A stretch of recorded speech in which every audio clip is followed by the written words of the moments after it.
The last transmission of Russia cosmonaut Vladimir Komarov, the man who fell from space, in 1967, the Soviet Union celebrated its 50th anniversary, as well as events on the ground. Part of these celebrations involved a stunt to be carried out in space, which ultimately ended in the unnecessary death of cosmonaut Vladimir Komarov, who became known as the man who fell from space. The plan was to send a spacecraft into orbit. Soyuz 1, containing Komarov, would launch first, and wait for a day for the arrival of the unimaginatively named Soyuz 2. The ships would then meet, and Komarov would do a spacewalk, crawling out of his own craft and into Soyuz 2.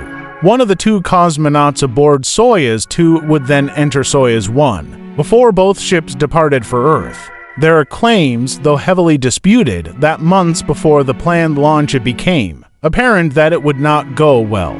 According to the book Starman, the truth behind the legend of Yuri Gagarin. When Yuri Gagarin and other senior technicians inspected the craft, they found 203 structural problems, some of which would make it dangerous were the craft to be sent into space. A 10-page memo was reportedly made listing the faults. Nobody, possibly for fear of adding their own name to the future death toll of the mission, would take the memo to leader Leonid Brezhnev.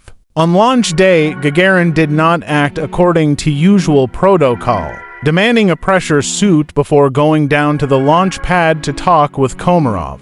It's possible he was trying to delay the launch enough to get it canceled, but if that was his plan, it didn't work. Komarov was launched and made it to space inside the craft. Once there, however, things quickly went wrong when one of the solar panels failed to open, leaving his craft with little power. The space agency ordered his descent, but his capsule began to spin. He had no way to control his altitude and couldn't get the spacecraft's bottom to face the ground, which meant the landing rockets couldn't cushion the landing. Instead, he tumbled straight down and slammed into the ground with the force of a 2.8-ton meteorite.